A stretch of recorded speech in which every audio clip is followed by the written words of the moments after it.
year ago, my life had collapsed around me. I'd worked myself into exhaustion. My father died suddenly, and my relationships were in turmoil.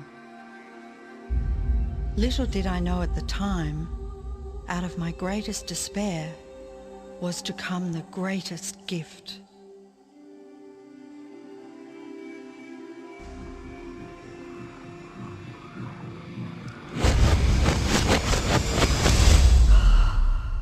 I'd been given a glimpse of a great secret.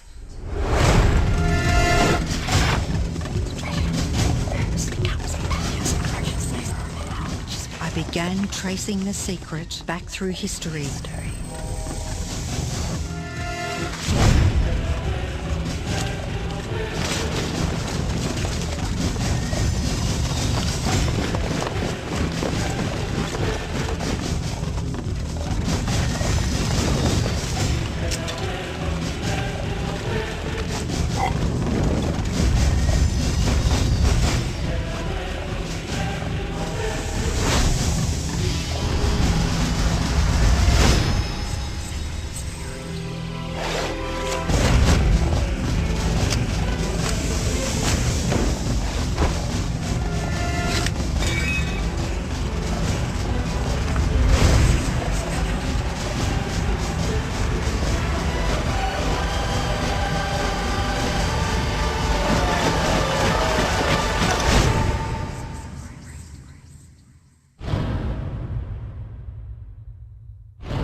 I couldn't believe all the people who knew this. They were the greatest people in history.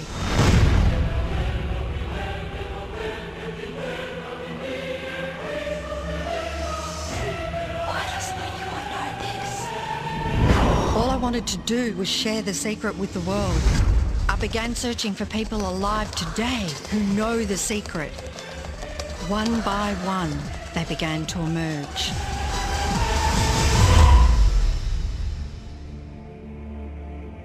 You know, this secret gives you everything you want. Happiness, health, and wealth. You can have, do, or be anything you want. We can have whatever it is that we choose. I don't care how big it is. What kind of a house do you want to live in? Do you want to be a millionaire? What kind of a business do you want to have? Do you want more success? What do you really want? I've seen many miracles take place in people's lives. Financial miracles, miracles of physical healing, mental healing, healing in relationships. All of this happened because of knowing how to apply the secret. This is the great secret of life.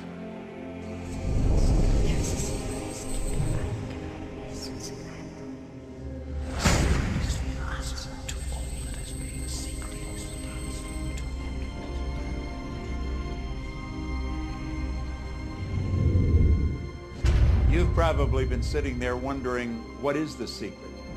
I'll tell you how I have come to understand it. We all work with one infinite power. We all guide ourselves by exactly the same laws. The natural laws of the universe are so precise that we don't even have any difficulty building spaceships. We can send people to the moon, and we can time the landing with the precision of a fraction of a second. I don't care if you're in India, if you're in Australia, New Zealand, Stockholm, or London, or Toronto, or Montreal, or New York. We're all working with one power, one law. It's attraction. The secret is the law of attraction. Everything that's coming into your life, you are attracting into your life. And it's attracted to you by virtue of the images you're holding in your mind. It's what you're thinking. You see, whatever is going on in your mind, you are attracting to you. Now, wise people have always known that. You can go right back to the ancient Babylonians. They've always known this. It's a small, select group of people. Why do you think that 1% of the population earns around 96% of all the money that's being earned? Do you think that's an accident? It's no accident. It's designed that way. They understand something. They understand the secret. And you are being introduced to the secret.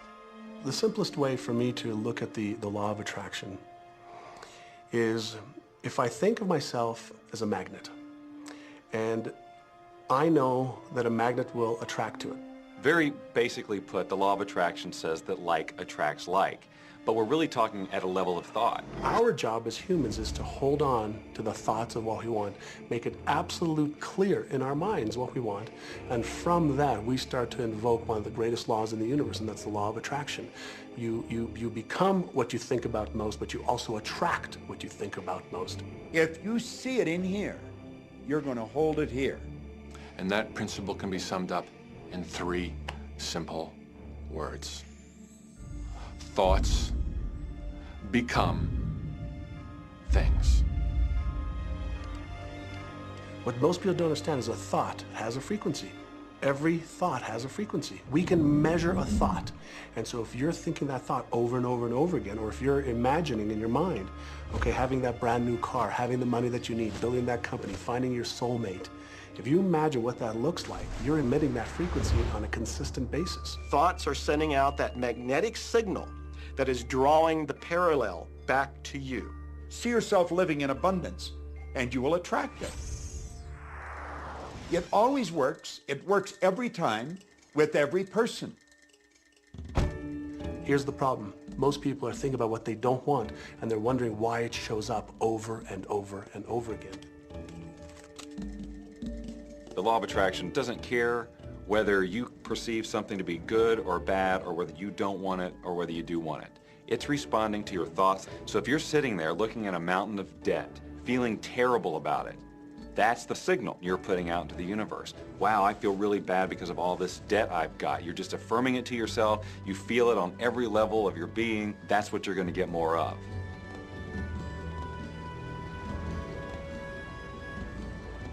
So when you're looking at that thing you want and you're saying yes to it, you're activating a thought. And the law of attraction is responding to that thought and bringing you things that match that. But when you are looking at something that you do not want and you shout no at it, you are actually not pushing it away. Instead, you are activating the very thought of what you do not want, and now law of attraction is lining those things up for you also. This is a universe that is based upon attraction. Everything is about attraction. The law of attraction is always working. Whether you believe it or understand it or not, it's always working.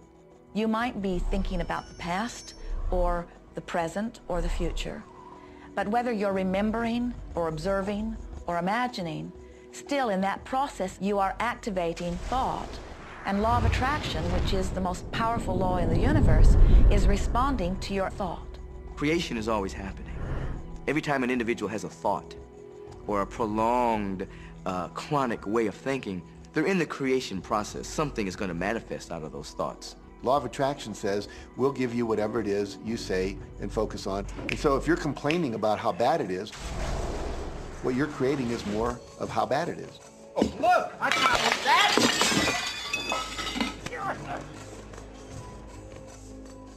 I had a student named Robert. Robert was a gay man, and he was taking an online course I have, part of which entails email access to me. And he outlined all of the grim realities of his life. In his job, all the people ganged up on him. And it was constantly stressful because of how nasty they were with him. When he walked down the street, he said every block he was accosted by homophobic people who wanted to abuse him in some way. He was wanting to become a stand-up comedian. And when he went out and did a stand-up comedy job, everybody heckled him about being gay. And his whole life was one of a lot of unhappiness and misery, and it all focused around this idea of being attacked because he was gay. I began to teach him that he was focusing on what he did not want. I directed him back to his email that he sent me and said, read it again. Look at all the things you do not want that you're telling me about. And I can tell you're very passionate about this. When you focus on something with a lot of passion, it makes it happen even faster. And then he really started taking this thing about focusing on what you want to heart. And he began really trying it. What happened within the next 6 to 8 weeks was absolutely a miracle. He said that all the people in his office that had been harassing him either transferred to another department, quit working at the company, or started totally leaving him alone, and he began to love his job. He noticed that when he was walking down the street that nobody came up to him and harassed him anymore. They just weren't there. I am a very, very gay man. When he went and did his stand-up comedy routines, he started getting standing ovations and nobody was heckling him. His whole life changed because he changed from focusing on what he did not want, what he was afraid of, what he wanted to avoid, to focusing on what he did want. So we may be very positive in our outlook and orientation, and we tend to attract positive people and positive events and circumstances. We may be very negative in our orientation, or very angry, in which case we tend to attract negative, angry people and negative, angry circumstances. And so you end up attracting to you the predominant thoughts that you're holding in your awareness, whether those thoughts are conscious or whether they're unconscious. That's the rub. If you look very carefully when it comes to the secret and the power of our mind and the power of our intention in our daily lives, it's all around us. All we got to do is open our eyes and look. You see law of attraction evidenced in your society when you see that the one who speaks most of illness has it. When you see that the one who speaks most of prosperity has it. Law of attraction is evident everywhere around you if you are understanding what it is. It has to do with you being a magnet, attracting thought, attracting people, attracting events, attracting lifestyle. Indeed, everything that you bring into your experience, you bring because of this powerful law of attraction. I mean, I'm not talking to you from the point of view of just wishful thinking or imaginary craziness. I'm talking to you from a deeper, basic understanding. Quantum physics really begins to point to this discovery. It says that you can't have a universe without mind entering into it, that the mind is actually shaping the very thing that is being perceived. Now, if you don't understand it, doesn't mean you should reject it. You don't understand electricity, probably. First of all, no one even knows what electricity is, and yet you enjoy the benefits of it. Do you know how it works? I don't know how it works, but I do know this, that you can cook a man's dinner with electricity, and you can also cook the man. People oftentimes, when they begin to understand the great secret, become frightened of all of these negative thoughts that they have. Two things they need to be aware of. One, it has been proven now scientifically that an affirmative thought is hundreds of times more powerful than a negative thought. So that eliminates a degree of worry right there. You live in a reality where there is this buffer of time, and truly that serves you. You're really not wanting to be in an environment where your thoughts manifest immediately.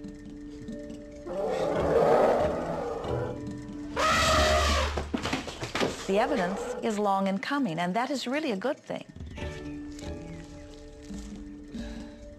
So you want to become aware of your thoughts, you want to choose your thoughts carefully, and you want to have fun with this, because you are the masterpiece of your own life. You are the Michelangelo of your own life. The David that you are sculpting is you, and you do it with your thoughts. The leaders in the past who had the secret wanted to keep the power and not share the power. So they kept people ignorant of the secret. People went to work, they did their job, they came home. They were on a treadmill with no power because the secret was kept in the few. We live in a universe in which there are laws.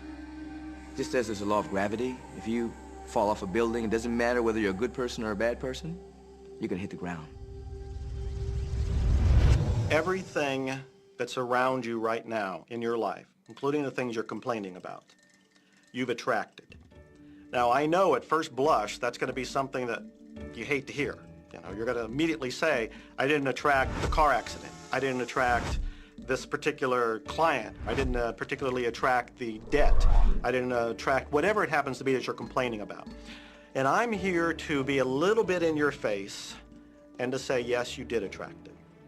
And this is one of the hardest concepts to get. But once you've accepted it, it's life transforming. This is part of the overall giant secret here. And most of us attract by default. We just think that we don't have any control over it. Our thoughts are on autopilot, our feelings are on autopilot, and so everything is just brought to us by default. Now, if this is your first time to hear this, it may feel like, oh, I have to now monitor my thoughts. This is going to be a lot of work. It will seem like that at first, but that's where the fun begins. We do not encourage that you try to monitor your thoughts. That will sort of make you crazy. There are so many thoughts coming to you from so many different directions about so many different subjects. That's where your emotional guidance system comes in. Your emotions, your emotional guidance system is what helps you to understand what you're thinking. So your thoughts cause your feelings. The emotions are this incredible gift that we have to let us know what we're attracting. There are only two emotions from our perspective. One feels good and one feels bad. You call them all sorts of different things, but essentially, all of those negative emotions, whether you call it guilt, or anger, or frustration, all feel much the same. They do not feel good. And all of those are guidance saying that which you are thinking about right now is not in line with what you are really wanting. On another level, it's called bad frequency or bad vibes or whatever you want to call it. The one that feels good, that feeling of hope or happiness or love, that good feeling, that positive emotion, is guidance saying that which you are thinking right now is in alignment with what you are wanting.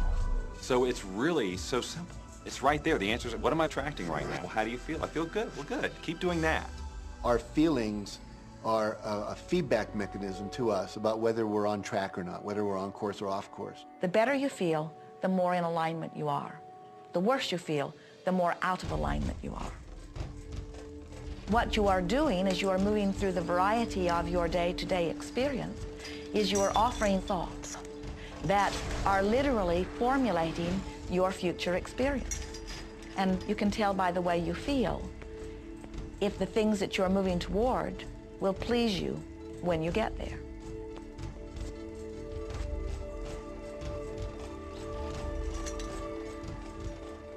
Whatever it is you are feeling is a perfect reflection of what is in the process of becoming. And you're getting exactly what you're feeling about, not so much what you're thinking about. That's why people, if they stub their toe out of bed, they tend to spiral.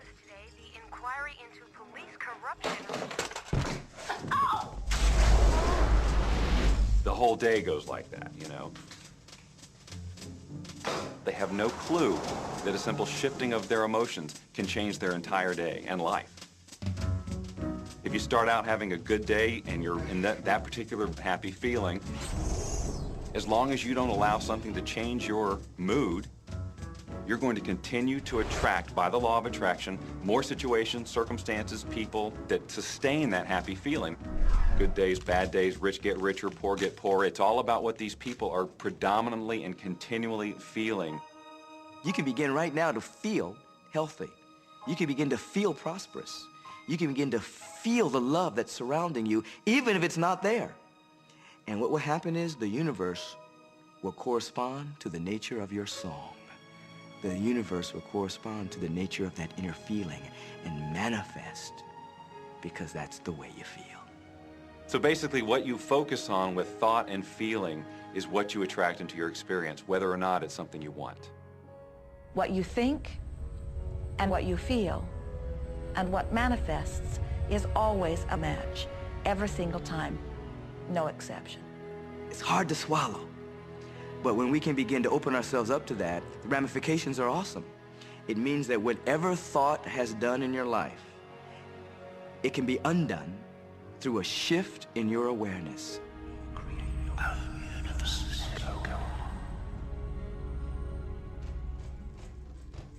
It's really important that you feel good, because this feeling good is what goes out as a signal into the universe and starts to attract more of itself to you.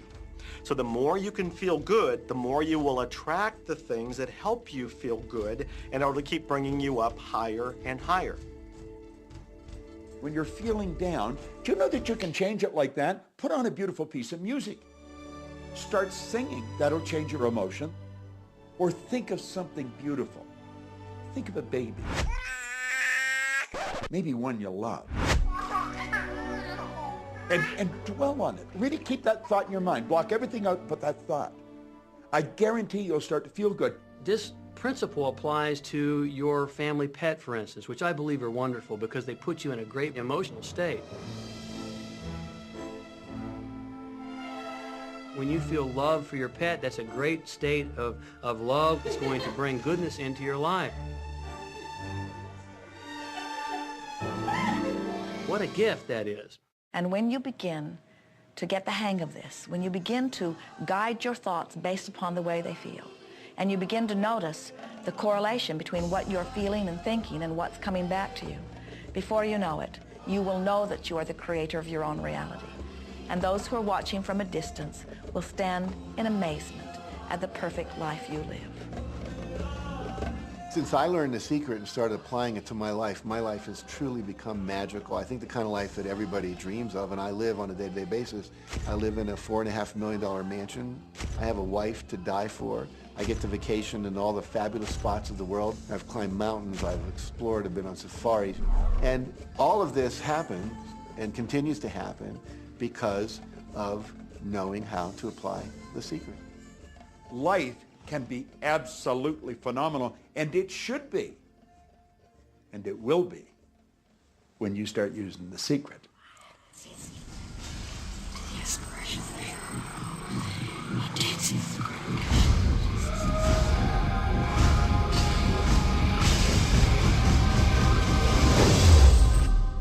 Well, a lot of people ask me what their job is in the creative process and what the job of the universe is. So let's look at that for a moment. Let's use this metaphor. If you think about Aladdin and his lamp, you've probably heard of that one.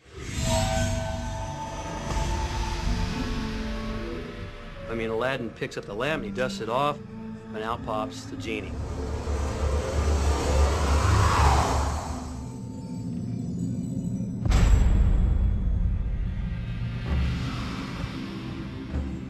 And the genie always says one thing.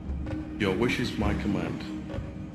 If you trace the story back to its origins, you know, we now think that there's 3 wishes, but if you trace the story back to its origins, there's absolutely no limit whatsoever to the wishes. Think about that one. Now, let's take this metaphor and blow it out and apply it to you in your life.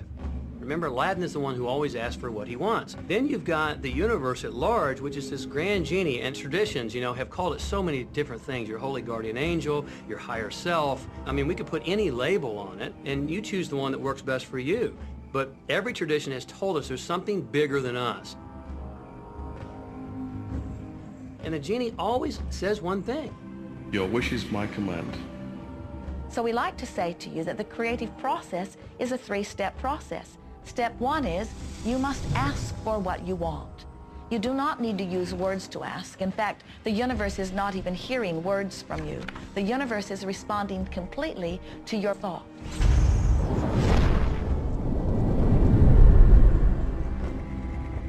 What do you really want? Sit down and write it out on a piece of paper. Write it in the present tense. You might begin by writing, I am so happy and grateful now that, and then explain how you want your life to be in every area. And this is really fun. This is like having the universe as your catalog, and you flip through it and you go, well, I'd like to have this experience, and I'd like to have that product, and I'd like to have a person like that. It is you just placing your order with the universe. It's really that easy. The second step is answer, an answer to what you're asking. And that is not your work in your physical form. The universe will do that step for you. All of the universal forces are responding to the thoughts that you have set into motion. Your wish is my command. And the universe will start to rearrange itself to make it happen for you. Most of us have never allowed ourselves to want what we truly want because we can't see how it's going to manifest. If you do just a little research, it is going to become evident to you that anyone that ever accomplished anything did not know how they were going to do it. They only knew they were going to do it. You don't need to know how it's going to come about. You don't need to know how the universe will rearrange itself. You don't know how. It'll be shown to you. You will attract the way. So then our friends say, something must be going terribly wrong because I know I am asking, so where's my stuff? And we say, you are asking. You are completing step one. You can't help but do that. The universe is answering every time, no exception. But there is another step that you must understand, and it is called step 3, which is the receiving step, which means you must bring yourself into alignment with what you're asking for. When you're in alignment with what you want, you feel wonderful. That's what enthusiasm is. That's what joy is. That's what appreciation is. That's what that feeling of passion is. But when you are feeling despair or fear or anger, those are strong indicators that you are not right now in alignment with what you're asking for.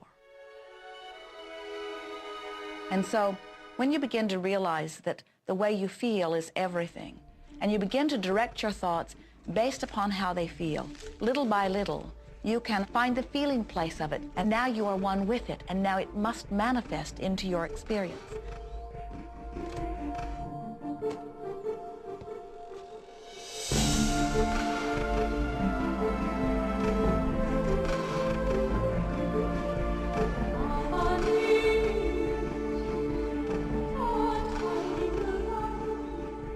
And when you turn that fantasy into a fact, you're in the position to build bigger and better fantasies.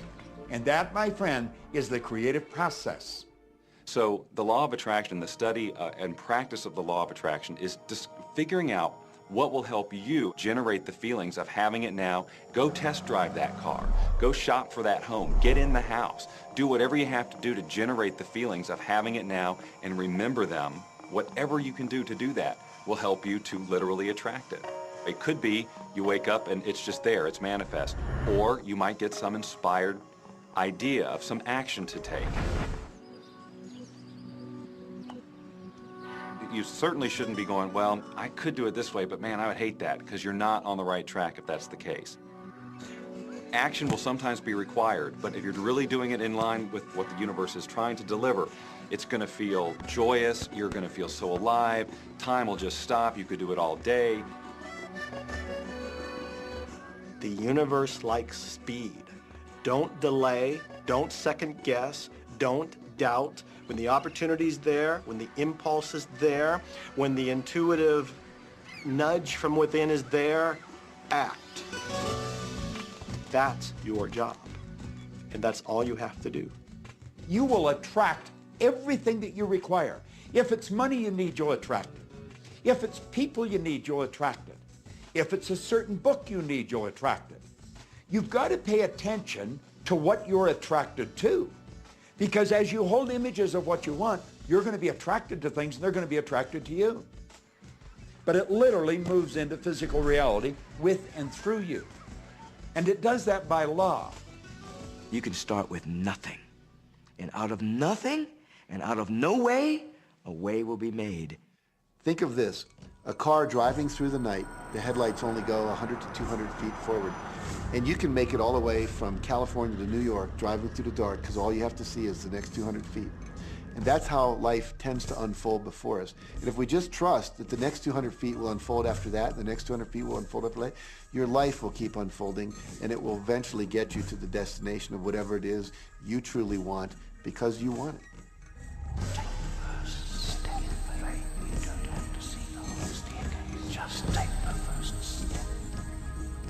Well, another thing people wonder about is how long is this going to take? How long will it take to manifest the car, the relationship, the money, whatever it happens to be? Well, I don't have any rule book that says it's going to take you 30 minutes or 3 days or 30 days. I think it's more a matter of you being in alignment with the universe itself. Size it's nothing to the universe. It is no more difficult to attract on a scientific level something that we consider huge to something that we consider infinitesimally small. The universe does everything it does with zero effort. Grass doesn't strain to grow. It's effortless. It's just this great design. It's all about what's going on up here. It's about what we put in place, saying this is big, it's going to take some time. This is small, oh, I'll give it an hour. You know, those are our rules that we define. There are no rules according to the universe. You provide the feelings of having it now, it will respond. Some people have an easier time with little things, and so we sometimes say, well, start with something small, like a cup of coffee. Make it your intention to attract a cup of coffee today. Hold an image of talking to an old friend that you haven't seen for a long time. Somehow or another, somebody's going to start talking to you about that person. That person's going to phone you, or you'll get a letter from them. People are amazed how that I line up car parks, and I've done this right from when I first understood the secret. I would visualize a car space exactly where I wanted, and 95% of the time it would be there for me, and I just pull straight in. 5% of the time I have to wait just a minute or two, and the person would pull out and I'd pull in. So I do that all the time.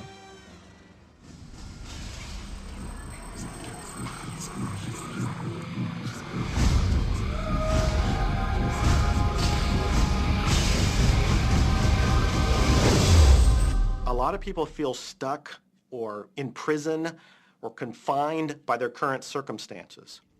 And I'm trying to point out that whatever your circumstances right now, that is only your current reality. And current reality will begin to change as a result of watching this and beginning to use the secret. But sometimes it feels like you're stuck because you continue to think the same thoughts over and over again. And so you tend to get the same results over and over again. And the reason is because most people offer the majority of their thought in response to what they are observing. You see, if you're just looking at what is, then you're just thinking about what is. And when you think about what is, law of attraction gives you more of it. And then if you just observe what is, then you're just thinking about what is. And law of attraction gives you more of what is. And then if you just observe, well, we've been over this, haven't we? You have to find a way that you are approaching what is through a different vantage point. Most people look at their current state of affairs and they say, this is who I am. That's not who you are. That's who you were. You see, if you look at your current state of affairs right now, let's say, for instance, that you don't have a lot of money in your bank account, or you don't have the relationship that you want, or your health and fitness isn't up to par. That's not who you are. That's the residual outcome of your past thoughts and actions. So we're constantly living in this residual, if you will, of the thoughts and the actions we've taken in the past. When you look at your current state of affairs and define yourself by that, then you doom yourself to have nothing more than the same in the future. All that we are is the result we have thought. Okay, what can you do right now to begin to turn your life around? I'll tell you 2 or 3 things.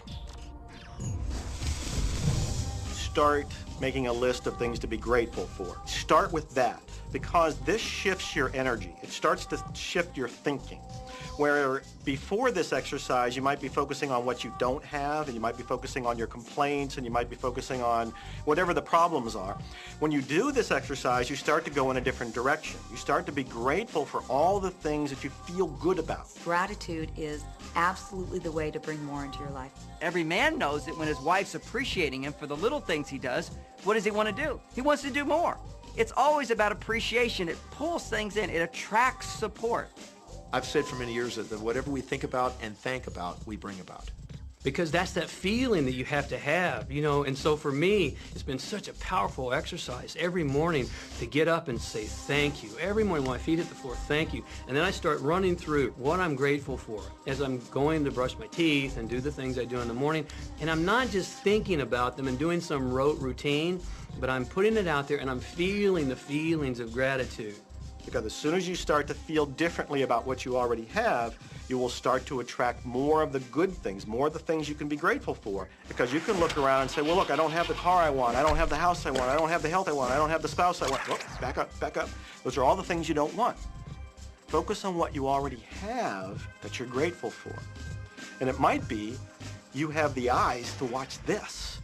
It might be the clothes that you have. Yes, you might prefer something else, and you might get something else pretty soon if you start feeling grateful for what you have. I think everybody goes through times when they say, oh man, things aren't working right, or things are going bad, and there were some things going on in my family, and I found a rock. I was just sitting here holding this rock. You might see me carrying around. I found a rock. I stuck it in my pocket, and I said, you know what? Every time I touch this rock, I'm going to think of something that I'm grateful for. And so every morning when I get up in the morning, I pick it up off the dresser, I put it in my pocket, and I go through the things that I'm grateful for. At night, what do? You empty your pocket, and there it is again. And I've had some different experiences with that. I've had some amazing experiences. I had a guy from South Africa, and he saw me drop it. He said, what is that? Well, what's that? I explained it to him, so he started calling it a gratitude rock. Gratitude rock. 2 weeks later, I got an email from him, from South Africa. And he said, my son is dying from a rare disease. It's a type of hepatitis. He said, would you send me 3 gratitude rocks? Now, they're just rocks I found off the street, you know? So I said, sure. I had to make sure that the rocks were very special. And so I went out to the stream, looked, picked out the right rocks, and sent them off to him. 4 or 5 months later, I get an email from him. He said, my son's better. He's doing terrific. And he said, but you need to know something. He says, we've sold over 1,000 rocks at $10 a piece as gratitude rocks, and we've raised all this money for charity. Thank you very much. And so it's very important to be in an attitude of gratitude, as I call it. Another thing that I would suggest that you do right now to turn your life around, and this is so huge that I can't find the words to describe just how powerful this can be for you.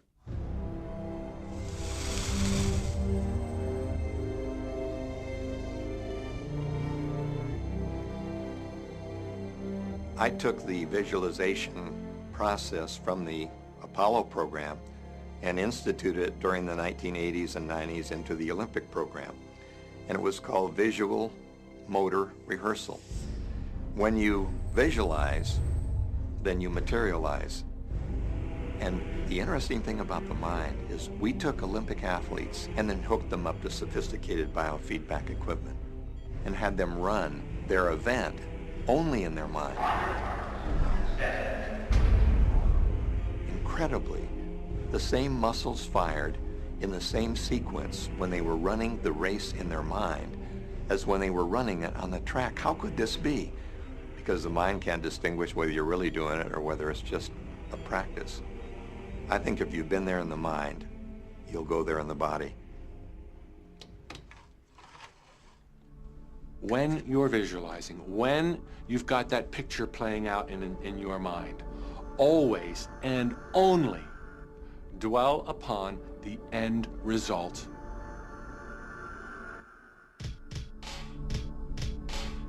Here's an example. Look at the back of your hands right now. Really, look at the back of your hands. The color of your skin, the freckles, the blood vessels, the rings, the fingernails, the fake fingernails. Take in all those details right before you close your eyes. And then see those hands, your fingers, wrapping around the steering wheel of your brand new car.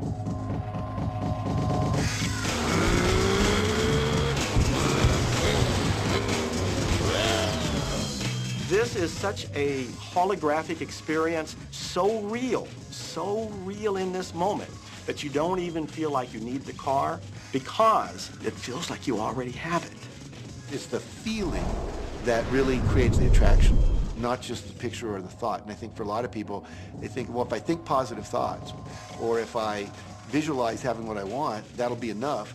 But if you're doing that and still not feeling abundant or feeling, loving and joyful, then it doesn't, from my mind, really create the power of the attraction. This is where the secret actually moves into action.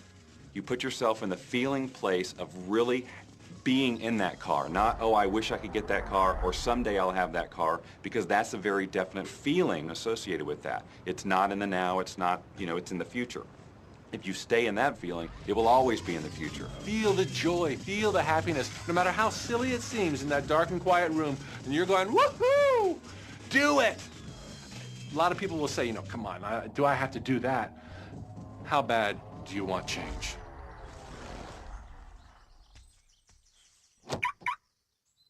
Now that feeling and that inner seeing will begin to be an open doorway through which the power of the universe will begin to express. What power I cannot say. All I know is that it exists. Our job is not to figure out the how. The how will show up out of the commitment and the belief in the what. The hows are the domain of the universe. It always knows the shortest, quickest, fastest, most harmonious way between you and your dream. If you turn it over to the universe, you will be surprised and dazzled by what is delivered to you. This is where magic and miracles happen. Well, I would say you want to do this virtually daily, but my disclaimer is this should never be a chore. What's really bottom line importance here to the whole secret is feeling good. You want to feel exhilarated by this whole process. You want to be high, happy, in tune as much as possible. The only difference between people who really are living this way and people who aren't, living in the magic of life, is that the people who are living in the magic of life have habituated ways of being. They have habituated this process, and magic happens with them wherever they go because they remember it and they do it all the time, not as a one-time event. People hold that for a while and they're really a champion at it, and they say, you know what, I'm fired up, I saw this program and I'm going to change my life, and yet, you know, results aren't showing, and beneath the surface it's just about ready to break through. And someone will look at the surface results and go, this stuff doesn't work. And you know what? The universe says, your wish is my command. And it goes down. You know, knowing the law of attraction, I wanted to really put it to use and to see if it was, you know, what would happen. And in 1995, I started to create something called a vision board, where I take something that I would want to achieve or something that I want to attract, like a car or a watch or the soulmate of my dreams, and I put a picture of what I wanted up on this board called the vision board. And every day I would sit in my office and I would look up at this board and I would start to visualize. I would really get into the state of having already acquired it. And I was getting ready to move, as we put all the furniture, all the boxes put into storage. And I made 3 different moves over a period of 5 years. And then I ended up in California and bought this house, renovated it for a year, and then had all the stuff brought from my former home 5 years earlier. One morning, about 7:30 in the morning, my son comes into my office, and one of the boxes that was sealed for 5 years was right at the doorstep. And my son, Keenan, was sitting on the box, banging away at the box, and I said, sweetheart, will you please stop me? I'm doing some work here. And he says, what's in the boxes, Daddy? And I said, well, honey, those are my vision boards. What's a vision board? I said, well, it's where I put all my goals up. I cut them out and I put all my goals up as something that I want to achieve in my life. And of course, at 5.5 years old, he didn't understand it. So I said, sweetie, let me just show you, because that'll be the easiest way to do it. And so I cut the box open. And when I pulled up the vision boards, there was the picture on there of a home that I was visualizing 5 years earlier. And what was shocking to me was we were living in that house, not a house like it. I had bought my dream home, renovated it, and didn't even know it. But I looked at that house, I started to cry because I was just blown away. Why are you crying? Honey, I finally understand how the law of attraction works. I finally understand the power of visualization. I finally understand everything that I've read, everything that I've worked with my whole life, the way I've built companies. It worked for my home as well. And I bought our dream home and didn't even know it.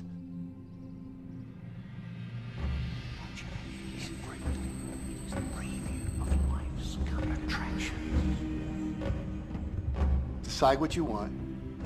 Believe you can have it. Believe you deserve it. Believe it's possible for you.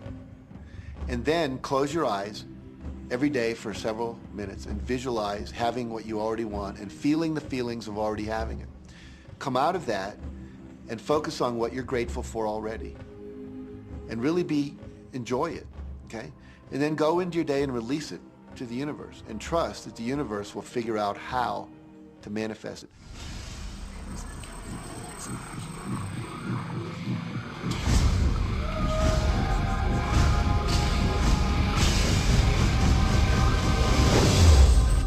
No, The Secret was definitely a real transformation for me because I grew up in a family where my dad was very negative, thought that rich people were people that had ripped everyone off, thought that anyone who had money, must have deceived somebody. And so I grew up with a lot of beliefs about money, that if you had it, it made you bad. Only evil people have money. And, money doesn't grow on trees. That was a big one. Who do you think I am, Rockefeller? That was one of his favorite phrases. So I grew up truly believing that life was difficult, that it was hard, you had to struggle. And it was only when I met W. Clement Stone that I literally began to shift my life.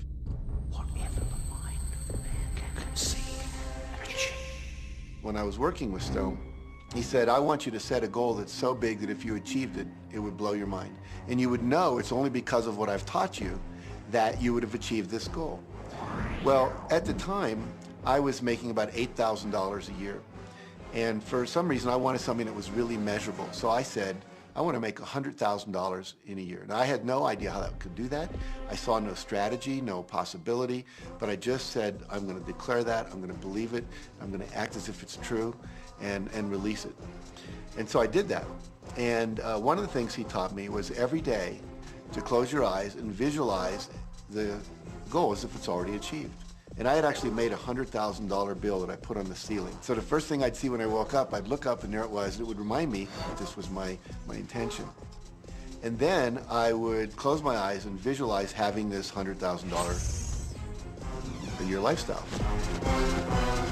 And interestingly enough, nothing major happened for about 30 days. I didn't have any great breakthrough ideas. No one was offering me more money. And all of a sudden, I was in the shower, it was about 4 weeks into it, and I had a $100,000 idea. It just came right into my head. I had a book I had written, and I said, if I could sell 400,000 copies of my book at a quarter each, that'd be $100,000. Now, the book was there, but I never had this thought. And one of the secrets, I think, is that when you have inspired thought, you have to trust it, and you have to act on it. Now, I didn't know how to do that. I didn't know how I was going to sell 400,000 copies. We'd never done that. And then I saw the National Enquirer at the supermarket. I had seen that millions of times, and it was just background. And all of a sudden, it jumped out of me as foreground, and I thought, wow, if readers knew about my book, certainly 400,000 people would go out and buy it. And about 6 weeks later, I gave a talk at Hunter College in New York to 600 teachers, and this lady comes up at the end and she says, that was a great talk. I'd like to interview you. Let me give you my card. And I said, who do you write for? I'm a freelancer, but I sell most of my stuff to the National Enquirer. And I had this little theme from the Twilight Zone went off in my head. Na, na, na, na, na, na, na. You're like, whoa, this stuff's really working. So that article came out, and our book sales started to take off. But the point I want to make is that I was attracting into my life all these different events, including this person. And to make a long story short, I did not make $100,000 that year. We made $92,327. But do you think we were like depressed and going, this doesn't work? No, we were going, whoa, this is amazing. And so my wife said to me, wow, if it works for 100,000, you think it'd work for $1 million? And I said, I don't know. I think so. Let's try it. My publisher actually wrote me a check as a royalty check for our first Chicken Soup for the Soul book. And he actually put a smiley face in his signature because it was the first $1 million check he'd ever written. And so I know from my own experience, because I wanted to test it, does this secret really work? And when we put it to the test, it absolutely worked. And now I live my life from that every single day. Well, I can just imagine what a lot of people that are watching this are thinking. And that is, how can I attract more money into my life? How can I get more of the green stuff? How can I get more wealth and prosperity? How can I, when I love my job, deal with the credit card debt that I have? And the realization that maybe there's a ceiling on the money that can come in because it's coming to me through my job. How can I bring in more? Intended. This goes back to one of the things we've been talking about throughout the whole secret.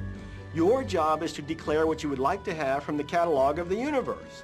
Well, if cash is one of them, say how much you would like to have. I would like to have $25,000 unexpected income within the next 30 days. or whatever it happens to be. It should be believable for you. Most people have a goal of getting out of debt. That'll keep you in debt forever.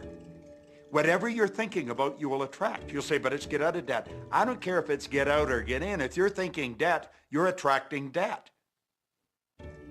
Set up an automatic debt repayment program and then start to focus on prosperity. So many times people say to me, well, I'd like to double my income in the next year. But then you look at their actions and they're not doing the things that are going to make that happen. And they'll turn right around and go, well, I can't afford that.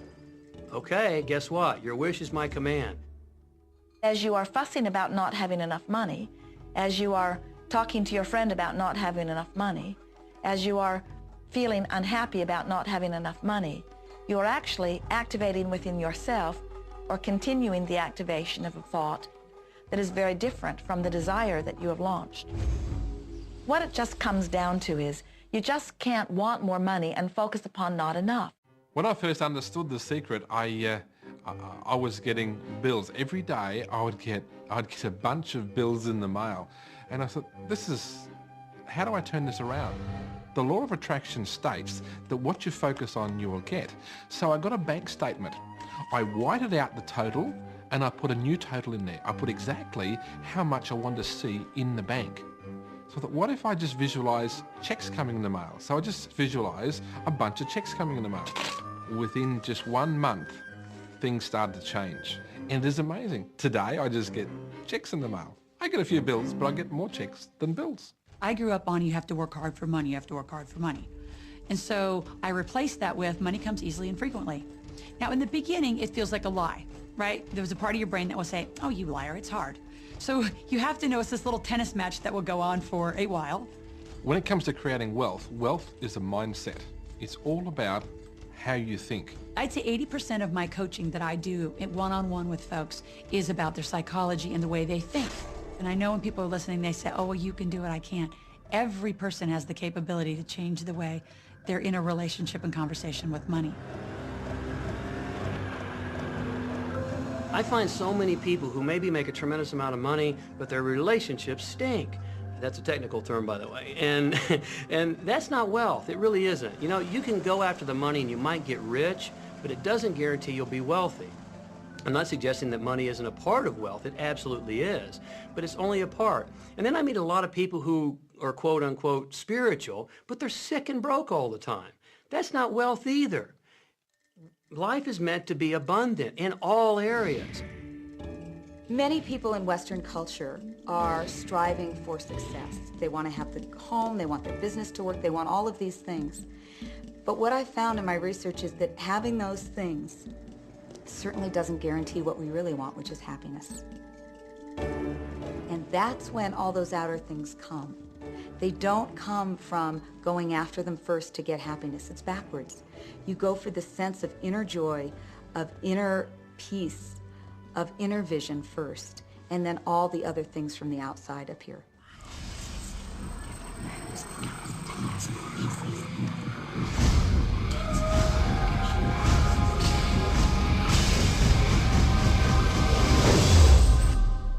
The secret means for me actually that we are creators of our universe, and that every wish of what we want to create will manifest in our life.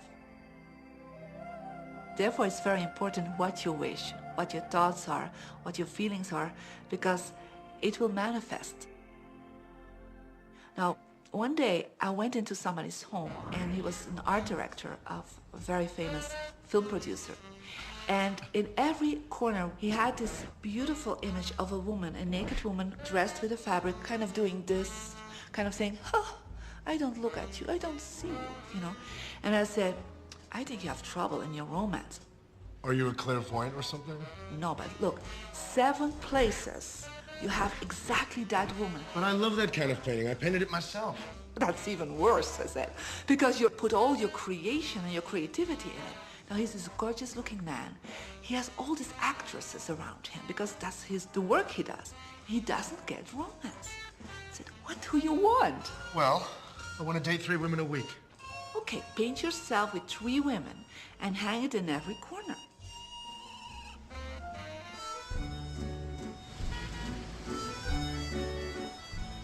6 months later, see him in Europe and said, how is your love life? Great. They just call me. They all want to date me. Because that's your wish. Now I have like 3 dates a week. They're fighting over me. Good on you. But I really want to stabilize a little bit. I want marriage, and I want romance. Well, paint it, okay? So he painted a beautiful romantic relationship. And a year later, he got married and is very happy. Because he put another wish out. But he wished it in himself for years, but it did not happen. Because his wish could not manifest because the outer level of himself, his house, was just contradicting himself all the time. So if you know this knowledge, you should start playing with it. Inside relationships, it's important to first understand who's coming into the relationship. And I don't mean about your partner, I mean about you. How can you ever expect anyone else to enjoy your company if you don't enjoy your own company? And so, again, the law of attraction, or the secret, is about bringing that into your life, and you've got to get really, really clear. Here's the question I would ask you to consider. Do you treat yourself the way that you want other people to treat you? You become the solution for you. Don't now you owe me and you need to give me more. Instead, give more to yourself. Take time off to give to yourself, in a sense, to fill yourself up to fullness, to where now you can overflow in giving. I got into many relationships expecting my partner to show me my beauty. I needed to see him showing me my beauty because I didn't feel beautiful. Because when I was growing up, my sheroes were Charlie's Angels, or the Bionic Woman, Wonder Woman. And though they were wonderful women, none of them looked like me. It wasn't until I stopped and I fell in love with Lisa, full lips, round hips, mocha skin, afro, that the rest of the world began to fall in love with Lisa. There's something so magnificent about you. I have been studying me for 44 years. I want to kiss myself. Because you're going to get to love yourself. I'm not talking about conceit. I'm talking about a healthy respect for yourself. And as you love yourself, you'll love others. Sometimes people will say, those people at work are so negative, or the man I live with is so angry, or my children are so worrisome to me. And we say, you must orient yourself to the best part of those people who surround you. We encourage that you get a notebook and that you make a list of the positive aspects of the people that you spend a lot of time with.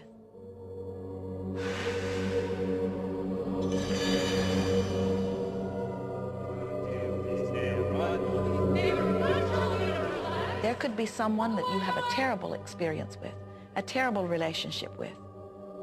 And in the privacy of your own mind, and with quite a bit of work, we will admit, as you focus upon things that you like most, those people will become that mostly to you. And even though you cannot create in their reality, if they are in a mood or an attitude that doesn't match the mood or attitude that you have about them, they'll zig while you zag. Law of attraction will not put you in the same space together. Your frequencies don't match up. If you knew your potential to feel good, you would ask no one to be different so that you can feel good. You would free yourself of all of that cumbersome impossibility of needing to control the world, or control your mate, or control your child. You are the only one who creates your reality. For no one else can think for you. No one else can do it. It is only you. Every bit of it you.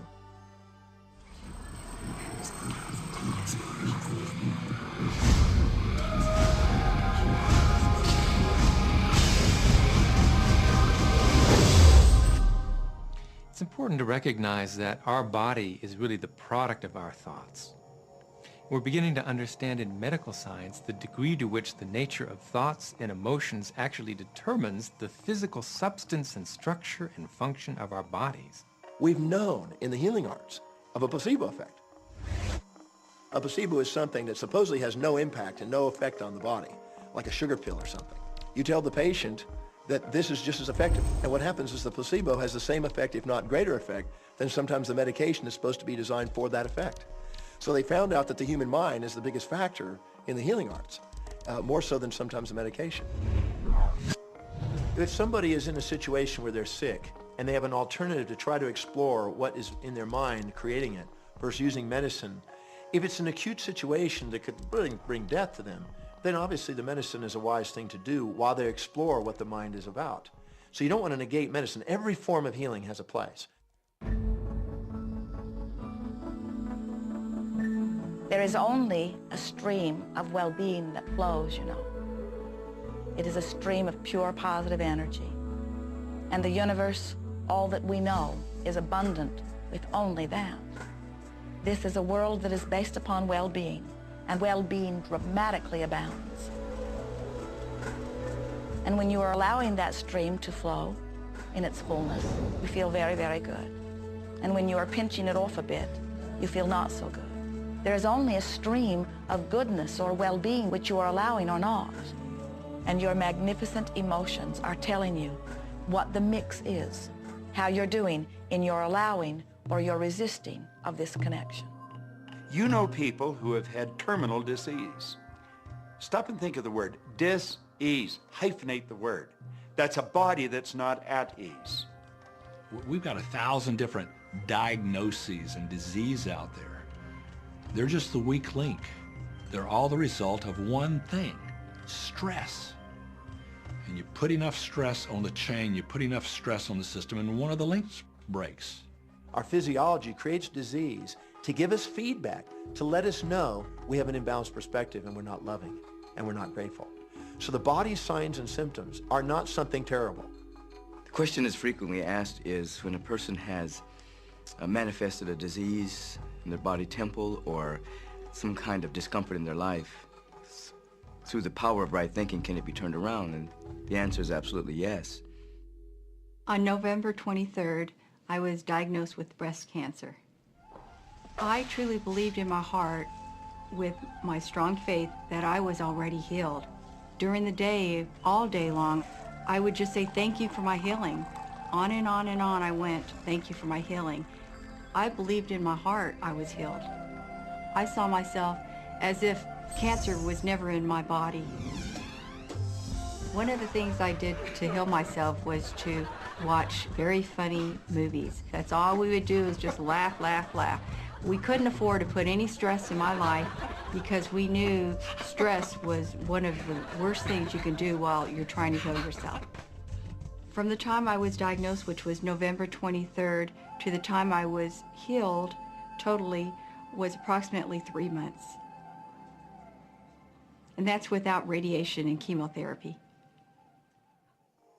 Well, we come with a basic program. It's called self-healing. You get a wound, it grows back together.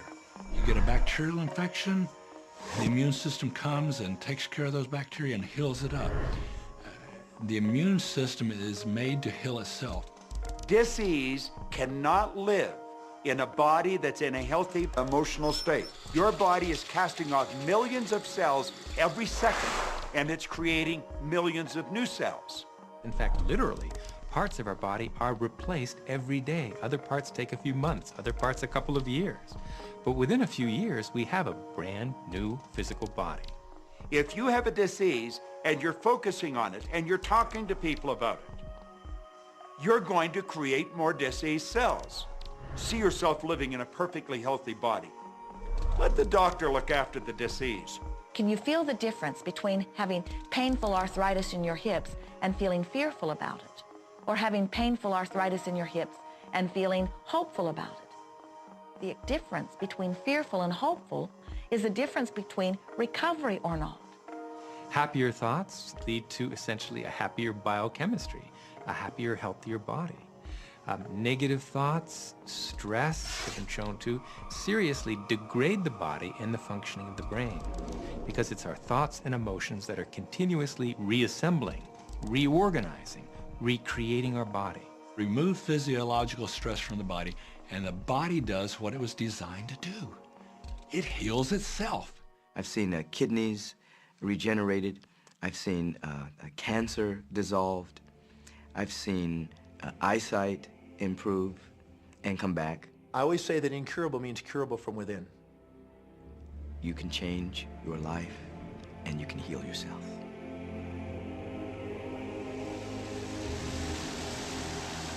Well, my story begins on March 10, 1981. It really changed my whole life. It was a day I'll never forget. I crashed an airplane.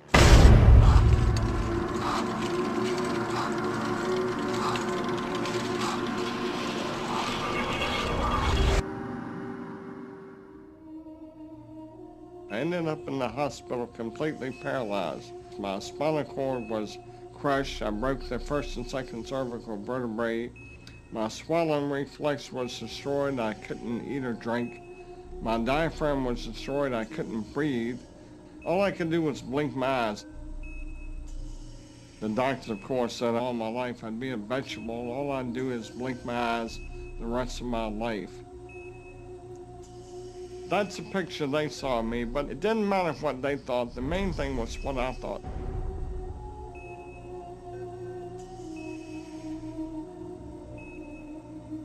I picture myself being a normal person again, walking out of that hospital. The only thing I had to work with in the hospital was my mind. As long as you have your mind, you can put things back together again. I was hooked to a respirator, and they said I'd never breathe on my own again because my diaphragm was destroyed. But this little voice kept saying to me, breathe deep, breathe deep.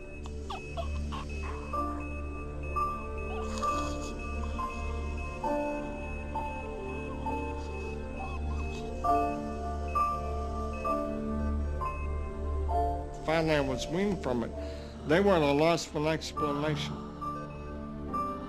See, I could not afford to allow anything to come in my mind that would distract me from my goal and from my vision.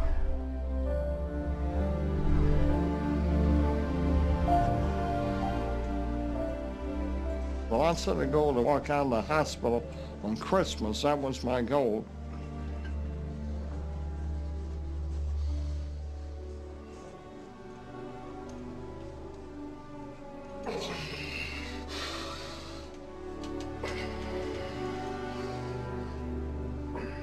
Eight months later, I walked out of the hospital on my own 2 feet. They said it couldn't be done. That's a day I will never forget. For people that are sitting out there right now watching this program that are hurting, if I wanted to sum up my life and sum up for people what they can do in life, I would sum it up this way in 6 words.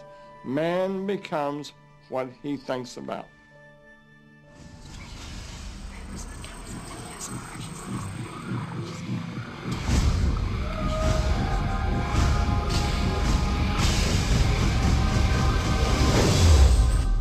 We notice that there are so many people who are living life in a very conditional way. They look out and they see things that are wonderful and they say, yes, we want more of those. We would vote for that. We would support that with our time and energy and money.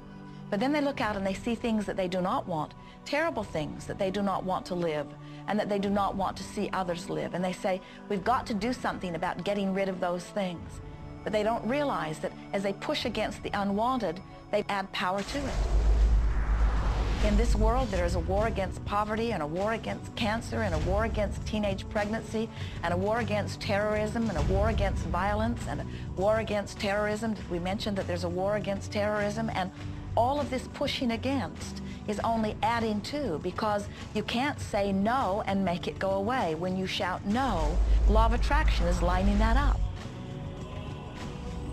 The reason that what you resist persists is because if you're resisting something, you're saying, no, I don't want this thing because it makes me feel this way, the way I'm feeling right now. So you're just putting out this really strong emotion of, wow, I really don't like this feeling, and it's there, and it just comes racing towards you. You know, the anti-war movement creates more war. The anti-drug movement has actually created more drugs because we're focusing on what we don't want, drugs. People will say, well, shouldn't I focus upon that? That is true. And we say, that is like saying, because someone gave their attention to something they did not want long enough that now it is manifested, I should do it too. And we say, we don't really understand that reasoning. Mother Teresa was brilliant. She said, I will never attend an anti-war rally. If you have a peace rally, invite me. You know, she knew. She understood the secret. I mean, look what she manifested in the world. So if you're anti-war, be pro-peace. If you're anti-hunger, be pro people having more than enough to eat. If you're anti a particular politician, be pro his opponent. Often elections are tipped in the favor of the person that people are really against because he's getting all the energy and all the focus. You want to focus on what you want, not what you don't want. It's okay to notice what you don't want because that gives you contrast to say, well, this is what I do want. But the fact is that the more you talk about what you don't want or talk about how bad it is, read about all of that all the time, and then say, oh, how terrible it is, well, you're creating more of that. You know, so many times people say to me, well, James, I have to be informed. Maybe you have to be informed, but you don't have to be inundated. Learn to become still and to take your attention away from what you don't want and all the emotional charge around it and place the attention on what you wish to experience. I always say when the voice and the vision on the inside become more profound and more clear and loud than the opinions on the outside, you've mastered your life. You are not here to try to get the world to be just as you want it to be. You are here to create the world around you that you choose, while you allow the world as others choose it to be, to exist also.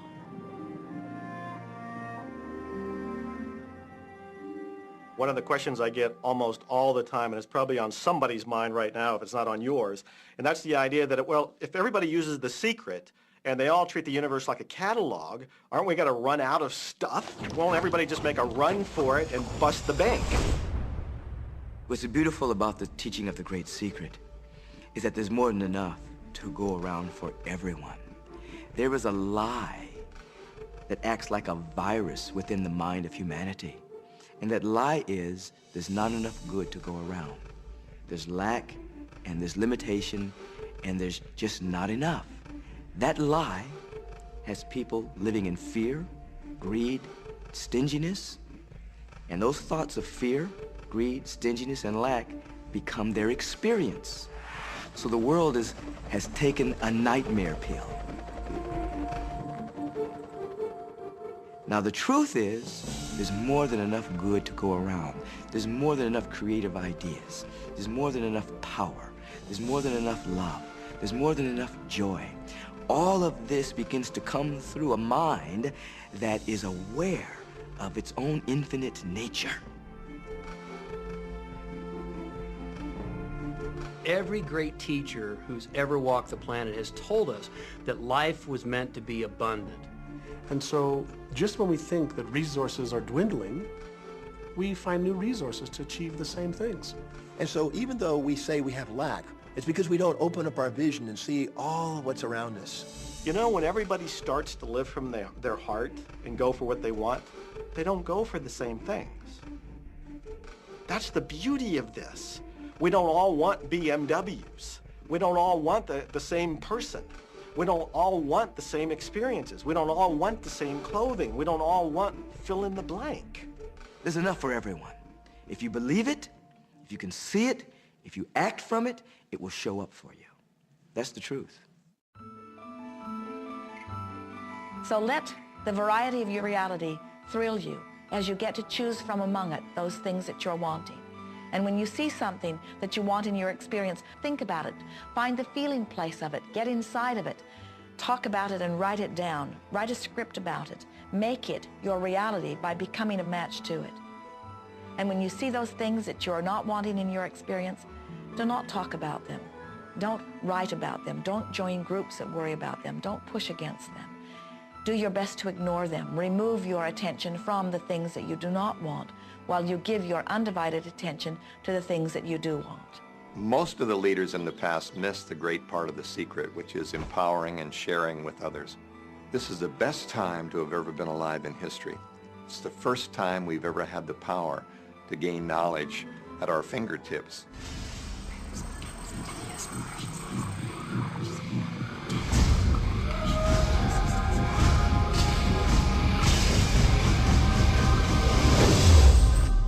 When we look around us, even at our own bodies, what we see is the tip of the iceberg.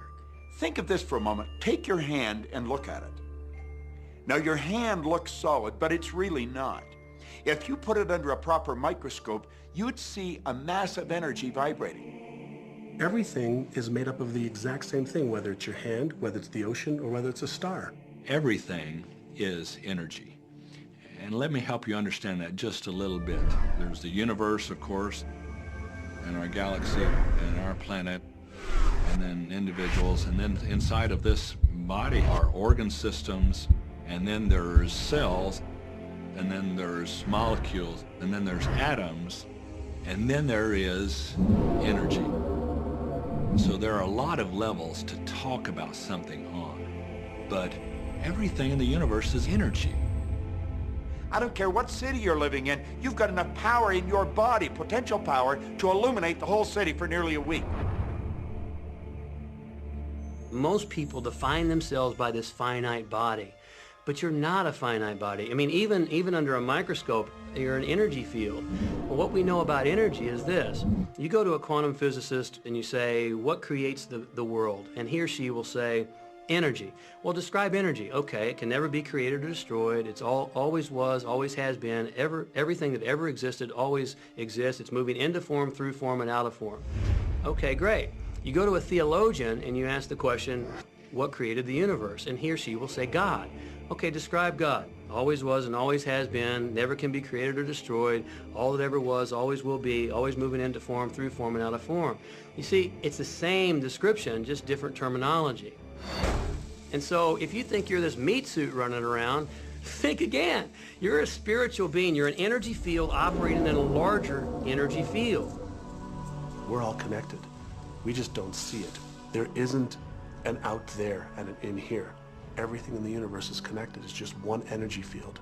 You are extensions of source energy, and you are here in these magnificent bodies, but your bodies have distracted you, for the most part, from who you really are. You are source energy. You are eternal beings. You are God force. You are that which you call God. Scripturally, we could say that we are the image and the likeness of God. We could say we are another way that the universe is becoming conscious of itself. We could say that we are the infinite field of unfolding possibility. All of that would be true. Every great tradition has told you that you were created in the image and the likeness of the creative source. That means that you have God potential and power to create your world, and you are. You are. And maybe you've created things to this point that are wonderful and worthy of you, and maybe you haven't. The question I'd ask you to consider is, do the results you have in your life, are they what you really want? And are they worthy of you?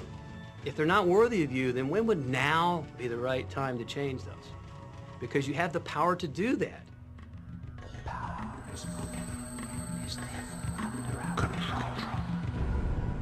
You know, a lot of people feel like they're victims in life, and they'll often point to past events, perhaps growing up with an abusive parent or in a dysfunctional family. And I would add as a parenthesis here that most psychologists believe that about 85% of families are dysfunctional. So it's like all of a sudden you're not so unique. My parents were alcoholics, my dad abused me, my mother divorced him when I was 6. From the age of 13 to 18, I was involved in street gangs. I had a severe motorcycle accident. I was homeless at one point in Dallas. I lived in poverty for 15 years in Houston. When I was a child, I had learning difficulties, and I was considered learning disabled, and I was told I would never read, write, or communicate, never amount to anything, not go very far in life. I mean, that's almost everybody's story in some form or not. So that's just called so what. The real what is, what are you going to do now? What do you choose now? Because you can either keep focusing on that or you can focus on what you want. And when people start focusing on what they don't want falls away. And that part expands and the other part disappears. We are wanting you to come to the place where you're beginning to offer your thought deliberately, where you're guiding your thoughts on purpose, where you are the creator of your own experience because you are the manager of your own thoughts. The beautiful thing about the law of attraction is that you can begin where you are, and you can begin to think, real thinking, and you can begin to generate within yourself a feeling tone of harmony and happiness. The law will begin to respond to that. So now you start to have different beliefs, like there is more than enough in the universe, or you have the belief that everything goes right for me. Or you have the belief that I'm not getting older, I'm getting younger. We can create it the way we want it by using the law of attraction. And you can break yourself free from your hereditary patterns, cultural codes, social beliefs, and prove once and for all that the power within you is greater than the power that's in the world. Some of you may be thinking, well, that's very nice, but I can't do that, or she won't let me do that, or he'll never let me do that, or I haven't got enough money to do that, or I'm not strong enough to do that, or I'm not rich enough to do that, I'm not. Every single I'm not is a creation. Whether you can or you can't, you are right. Are there any limits to this? Absolutely not. We are unlimited beings. We have no ceiling. The capabilities and the talents and the gifts and the power that is within every single individual on this planet is unlimited.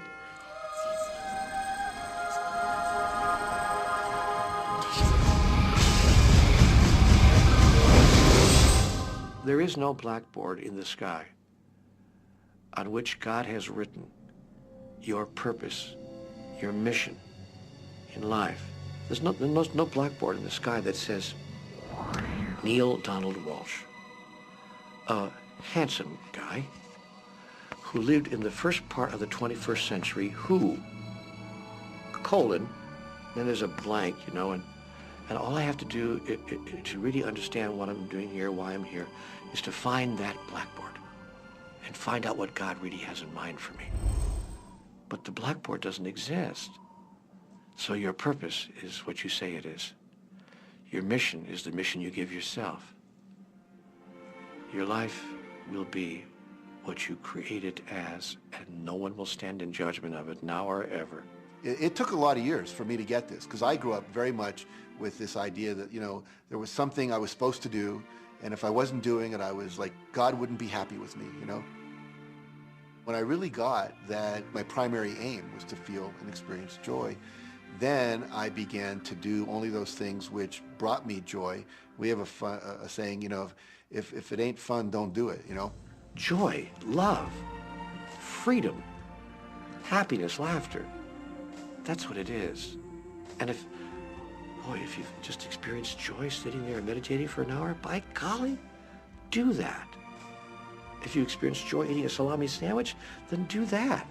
When I pet my cat, I'm in a state of joy. When I walk in nature, I'm in a state of joy. So I want to constantly put myself in that state. And when I do that, then all I have to do is have the intention of what I want, and what I want manifest. So inner happiness actually is the fuel of success. Anything that makes you feel good is always going to be drawing in more. You are listening to this right now. It's you that drew this into your life. It's your choice whether you want to take it and utilize it. If it feels good, if it doesn't feel good, then you know, let it go. Find something that feels good, that resonates with your heart.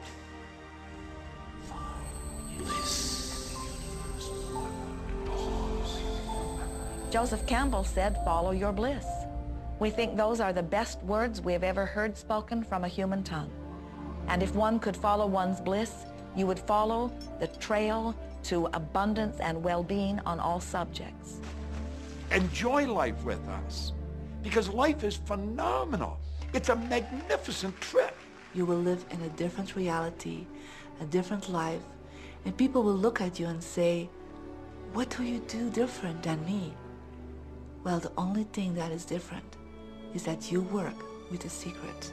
And then you can do and have and be things that people will say that's impossible for you to do and have and be. We're really now moving into a new era.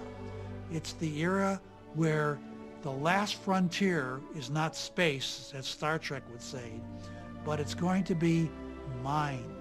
I see a future of unbounded potential, unbounded possibilities. Remember, we're using at most 5% of the potential of the human mind.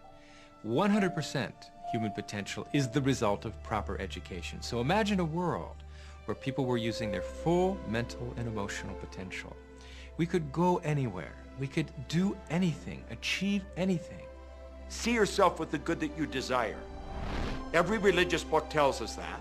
Every great book on philosophy, every great leader, all the avatars who have ever lived. Go back and study the wise ones. Many of them have been presented to you in this program. You know what? They all understood one thing. They understood the secret. Now you understand it. And the more you use it, the more you'll understand it. You may be feeling that it would be easier to be hearing these words if they had come to you the first day of your experience upon this earth. And if we were talking to you on your first day of physical life experience, we would say to you, welcome to planet Earth.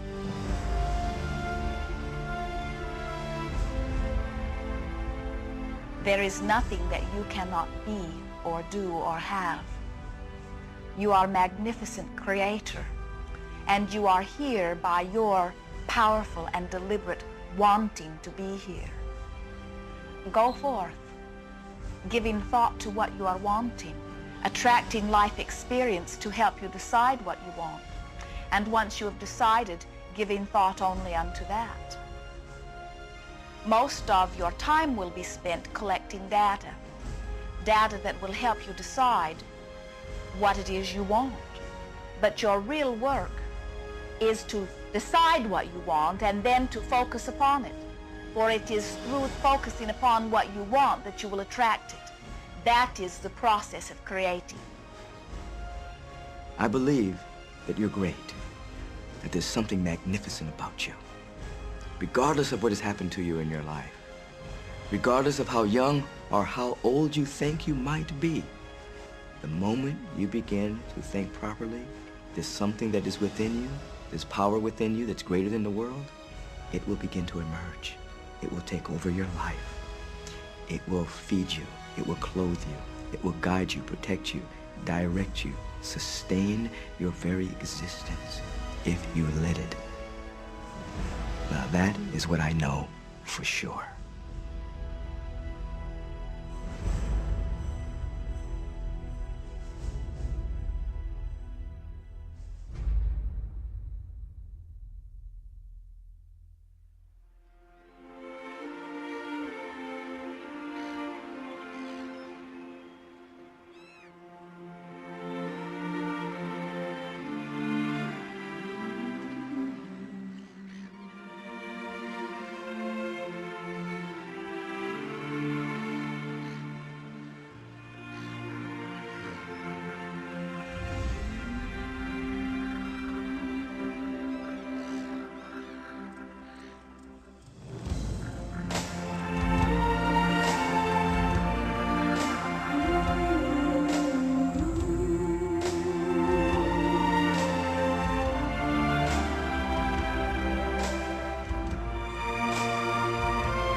Easy about this.